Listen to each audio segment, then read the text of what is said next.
Breaking news, a series of new retaliatory strikes is testing the U.S. and Iran ceasefire today, marking the worst escalation since the peace deal. An oil tanker hit by an unidentified strike in the Strait just this morning, the Iranian foreign minister says, but there's also new diplomatic momentum on the other front line between Lebanon and Israel. Secretary of State Marco Rubio urging all sides to preserve the ceasefire. Welcome to the Daniel Briefs, 21 miles. That is the width of the passage separating the Persian Gulf from the open ocean at its narrowest point. Every day, roughly 21 million barrels of oil move through this single stretch of water, a fifth of the world's daily supply, funneled through a channel you could cross by boat in under an hour. For decades, this narrow seam of geography has quietly underwritten the global economy.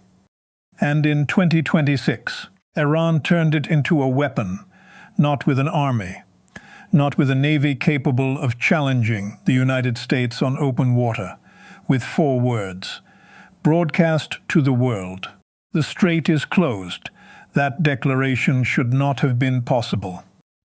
Iran's military, measured against America's carrier groups, stealth aircraft, and global logistics network, is outmatched by almost every conventional metric. And yet, in the weeks that followed, tankers stopped moving, insurance premiums spiked, oil markets convulsed. A nation with a fraction of Washington's firepower had found a way to apply pressure that missiles alone could never achieve. So how does this happen? How does a country that cannot win a direct military confrontation with the United States manage to threaten the stability of the global economy? The answer isn't really about weapons. It's about geography.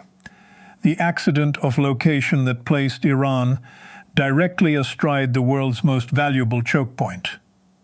It's about timing and the moment Tehran chose to act. And it's about psychological pressure, the kind that doesn't require winning a war, only making everyone else afraid of what continuing one might cost.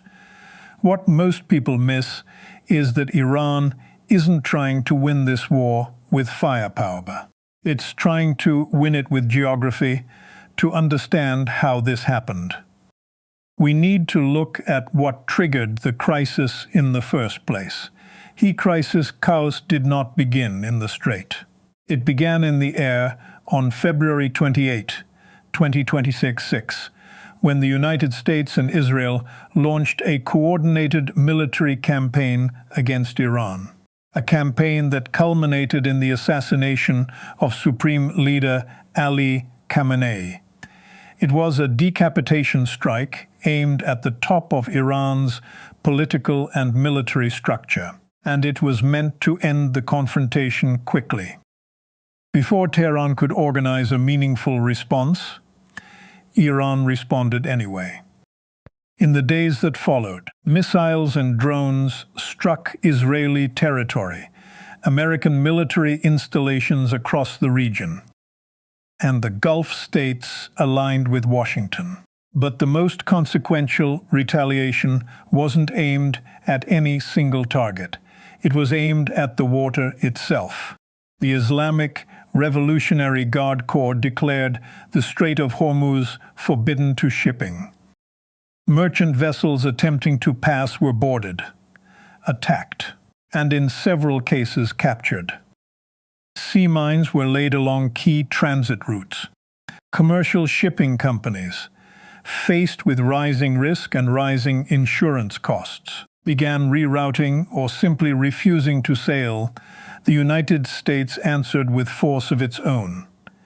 A naval blockade around Iranian ports, an escort operation to guide tankers safely through contested waters, and a sustained aerial campaign against Iranian military targets positioned along the strait.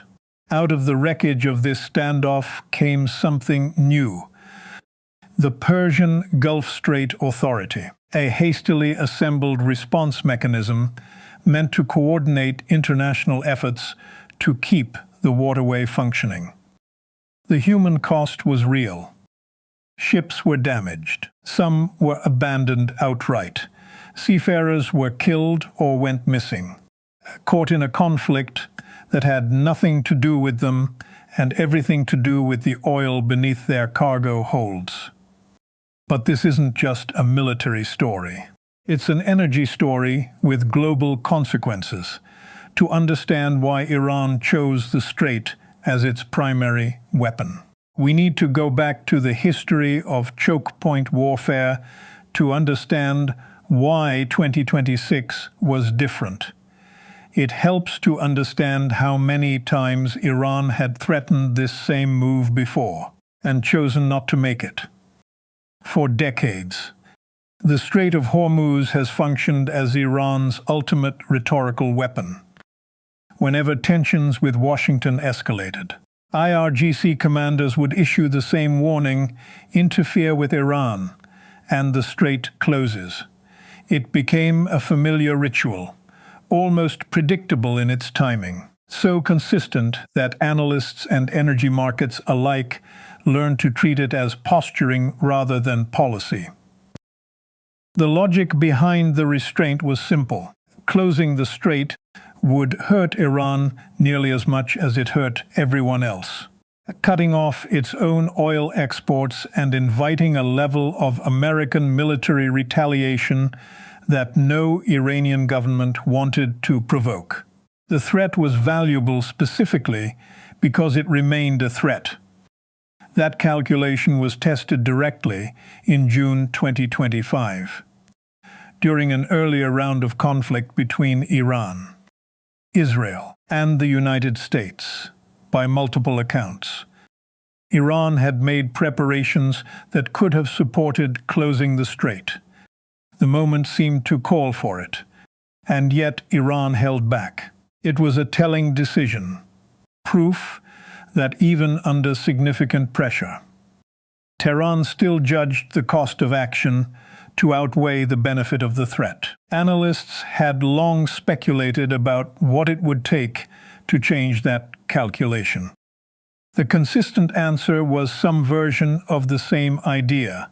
Iran would only act if it believed it had nothing left to lose. If the normal incentives for restraint no longer applied because the regime's survival itself was in question. February 2026 supplied exactly that condition. The assassination of Khamenei was not simply the loss of a leader. It was the removal of the very structure that had, for years, calculated the costs of escalation and consistently chosen not to pay them. What replaced that structure in the crisis's opening days was a leadership under existential pressure, operating without the accumulated caution of the previous decades. For years, Iran talked about closing the strait. This time, something changed, and that difference matters more than people realize. It's worth remembering, too, that keeping the strait open has never been Iran's responsibility alone. The United States has spent decades treating freedom of navigation through Hormuz as a strategic obligation, maintaining naval assets in the region specifically to guarantee it. That history of American commitment set the stage for exactly the kind of confrontation that followed in 2026. That history explains the build-up. But the real story is what Iran is actually trying to accomplish strategically. If the closure of the strait looked on the surface like an act of desperation, the details tell a different story. What Iran built in the weeks after February 2026 was not chaos. It was a structure, two tracks of pressure, running in parallel, each reinforcing the other. The first track was physical. Mines in the water, attacks on merchant vessels, a declared prohibition on transit that Iranian forces backed with real force. The second track was political. And it was, in some ways, more revealing than the first. Iran did not simply demand that the war end. It demanded something specific, that the strait would remain closed until Iran's destroyed power plants were rebuilt. This was not a threat without an exit. It was a negotiating position, a price tag attached to reopening one of the world's most important waterways. This is coercive bargaining in its purest form. Iran had lost significant ground on the battlefield. Its infrastructure had been damaged. Its leadership had been decapitated. By any conventional military accounting, Tehran was losing this war.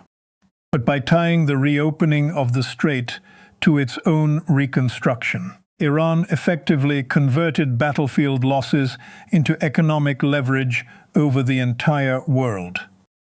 It could not win the war outright, so it made continuing the war expensive for everyone who depended on Gulf oil, which is to say, almost everyone. Here's the deeper issue.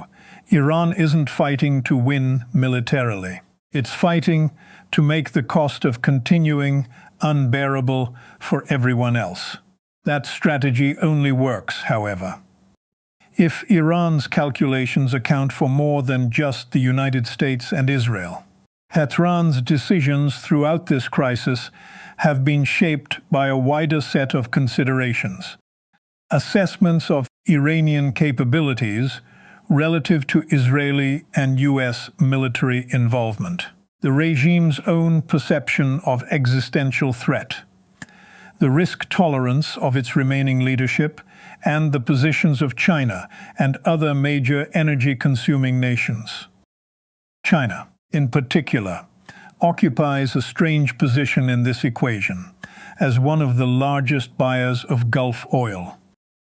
Beijing has as much interest in a stable strait as Washington does. Yet its diplomatic relationship with Tehran gives it a kind of quiet leverage that the United States does not have. Iran's calculus is not built solely around its adversaries. It is also built around which powers might eventually pressure it to stand down, and which might tacitly tolerate the standoff a little longer. As the conflict progressed, Iran did not narrow its target set, it widened it. What began as an effort to obstruct shipping through the strait grew into a broader campaign against Gulf energy infrastructure and shipping lanes, deliberately raising the risk of disruption that extended far beyond the waterway itself. Energy facilities, technology infrastructure, and water systems linked to American interests in the Gulf all became part of an expanding pressure campaign, a signal that Iran intended to make the cost of the conflict felt across multiple sectors, not just at sea. What makes this campaign so effective is its asymmetry. By one estimate, Iran laid fewer than 10 mines in the strait during the current conflict. A strikingly small number, given the scale of global disruption that followed. 10 mines did not physically block the world's oil supply. The threat of 10 mines did. Shipping companies, insurers, and governments responded not to what Iran had actually destroyed, but to what Iran might still do. That is the essence of psychological deterrence. It does not require overwhelming force, only enough uncertainty to make the cost of testing it too high. Washington's response reflected how seriously that uncertainty was taken. President Trump warned that if Iran did not clear the mines it had laid, the military consequences for Iran would be at a level never seen before. It was an ultimatum built to match the stakes, proof that even a handful of mines had been enough to draw the threat of overwhelming retaliation. And that, in miniature, is the entire dynamic of this crisis, a small, calculated Iranian action provoking a disproportionately large American response, each side raising the cost of the next move. This strategic calculation didn't just affect the battlefield. It reshaped how the entire world thinks about energy security. The consequences of this crisis were never going to stay contained to the Persian Gulf. A waterway carrying a fifth of the world's oil does not close quietly, and the ripple effects moved outward almost immediately, blot through tanker schedules, through insurance markets, through the price of fuel in countries that had no direct stake in the conflict at all.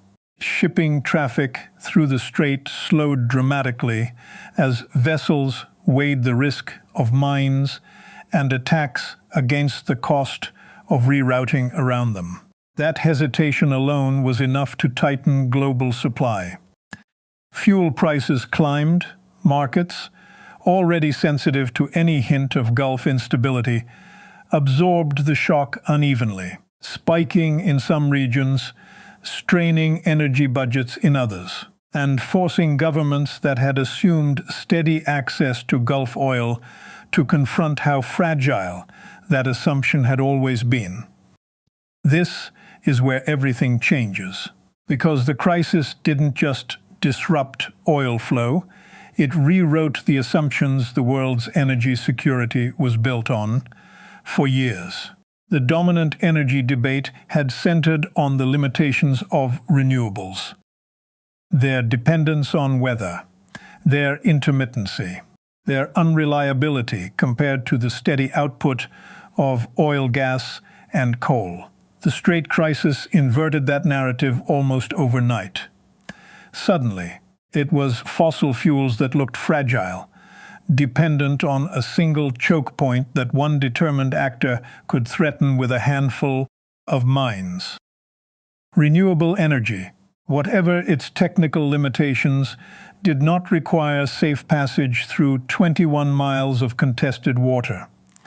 That contrast reshaped how policymakers, energy companies, and ordinary consumers talked about security itself. Not as a question of supply volume, but as a question of exposure to disruption. Not every nation experienced this shock equally. The Gulf states most dependent on the strait for their own exports faced a particularly cruel irony. The very choke point that had made them indispensable to the global economy now paralyzed their ability to sell what they produced. Every day the strait remained contested was a day of lost revenue, compounding economic damage that no political outcome could quickly reverse. Elsewhere, the crisis created winners. Energy exporters outside the Gulf region found themselves suddenly more valuable, absorbing demand that could no longer move reliably through Hormuz. Alternative shipping routes, however costly or circuitous, gained new relevance as buyers sought any path that avoided the conflict zone entirely. China's position captured the complexity of this new landscape better than any other. As one of the world's largest consumers of Gulf oil, Beijing faced real exposure to the disruption. Yet its relationship with Tehran gave it a kind of influence that Western nations lacked, leaving it uniquely positioned within the crisis rather than simply victimized by it. And for nations tempted to treat this moment as proof that renewable energy offered an easy escape, the crisis delivered a more complicated lesson. Pivoting away from fossil fuels during an active conflict is not a simple substitution. Infrastructure takes years to build. Grids take time to adapt. The world could not simply switch its energy foundation overnight, no matter how urgently the crisis suggested it should. With the global stakes this high, The next question is inevitable. What happens if this standoff doesn't end soon? If history is any guide, this standoff will not end in a single dramatic moment. It will end through one of several plausible paths, each carrying different consequences for the region and for the global economy that depends on it. The first, and perhaps most stabilizing, is a negotiated settlement built around exactly the terms Iran has already proposed: reconstruction for access. Under this scenario, international mediators broker an agreement in which Iran receives guarantees, financial or material, for rebuilding its destroyed power plants, in exchange for permanently reopening the strait and removing its mines. It would not resolve the underlying hostility between Iran, Israel, and the United States, but it would remove the immediate economic threat hanging over global energy markets. A second, less resolved path is simple continuation. Neither side achieves a decisive breakthrough. American naval forces keep escorting tankers through contested waters, absorbing sporadic Iranian attacks without a formal ceasefire. This is a grinding, low-intensity equilibrium. Not peace, but not full-scale war either. Global markets would likely adjust to this uncertainty over time, but the underlying risk and the elevated costs that come with it would remain a permanent feature of doing business in the Gulf. A third scenario is considerably darker. If Iranian attacks on shipping or infrastructure continue to escalate, Washington and Israel could move toward a broader campaign targeting what remains of Iran's military and energy infrastructure. Trump's earlier warning of consequences at a level never seen before suggests this option remains firmly on the table. Such an escalation carries the serious risk of a full closure of the strait, dragging Gulf allies deeper into the conflict and pushing oil prices into territory the global economy has not experienced in decades. Finally, there is the multilateral path, one already showing early signs of taking shape through the newly formed Persian Gulf Strait Authority. If expanded and empowered, this body could evolve into a lasting international security framework, coordinating naval protection, shared intelligence, and diplomatic pressure in a way no single nation could sustain alone. America didn't see this coming, and how it responds next could define global energy security for a decade. Whichever path unfolds, one shift already appears permanent: the world's renewed urgency around diversifying energy routes away from total dependence on a single 21-mile passage. All of these scenarios point back to one unavoidable truth about power: geography and leverage return to the question we opened with. How does a nation with a fraction of America's military power hold the global economy hostage? By now, the answer should feel less mysterious. Iran never needed to match the United States ship for ship or missile for missile. It needed only to occupy the right 21 miles of water at the right moment and let the rest of the world's dependence do the work for it. That is the lasting lesson of this crisis, and it extends well beyond Iran. Geography remains one of the few forces in modern conflict capable of equalizing power between a superpower and a much weaker adversary. Missiles can be intercepted, sanctions can be absorbed, but a choke point, once contested, cannot simply be engineered around in the middle of a crisis. It can only be defended, negotiated over, or endured. For American military and energy planners, that reality carries an uncomfortable implication. No amount of naval superiority fully insulates a global economy that still depends on a single passage controlled, in part, by an adversarial state. Escort missions and blockades can manage the symptoms of that dependency. They cannot eliminate it.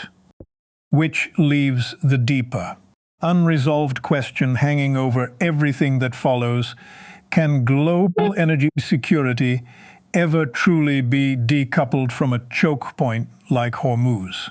Or will the world simply manage this vulnerability? Crisis after crisis, for as long as the strait remains the artery it has always been. The real story was never about war. It was about who controls the world's most valuable 21 miles of water.